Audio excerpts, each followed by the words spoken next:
Nagbabalik ang PTV Balita Ngayon. Nagsimula na ang taunang prosesyon ng Lakbayaw kasunod ng pista ng Santo Niño sa Tondo, Maynila. Pinangunahan ni Reverend Father Jeronimo Reyes ang misnakaugnay ng pista sa Archdiocesan Shrine of Santo Niño, Tondo. Una nang sinabi naman nila LGU na alas 7 ng umaga ang simulan ng prosesyon. Kaugnay nito, ilang kalsada sa lungsod ng Maynila ang sarado na nagsimula kaninang alas 7 ng umaga. Dahil dito, pinapayuhan ang publiko na dumaan sa alternatibong ruta para maiwasan na maabala.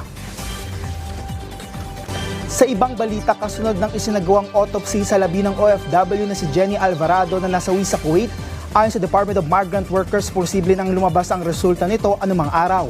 Para sa detalye, nasa linya ng telepono si Noel Talakay. Noel?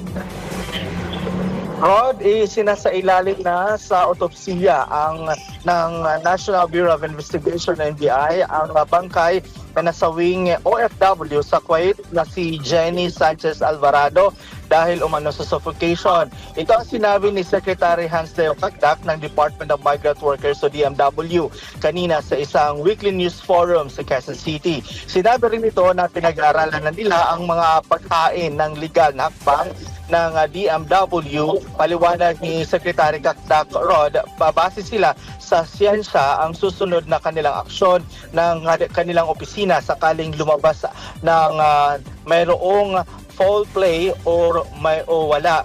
At kung magsasampa ba ng kasong kriminal o kasong civil sa employer nito. Tinitingnan din nila ron na kung ano ang pananagutan doon sa service provider kung bakit nagkapalit ang labi ng dalawang bangkay. Ayon kay Cagdac, natanggap nila umano doon sa service provider na may pangalan na ang bangkay. Rod? Maraming salamat, Noel Talakay. At yan ang mga balita sa oras na ito. Para sa iba pang updates, i-follow at i-like kami sa aming Facebook at X at PTVPH. Ako si Rod Lagusad para sa Pambansang TV sa Bagong Pilipinas.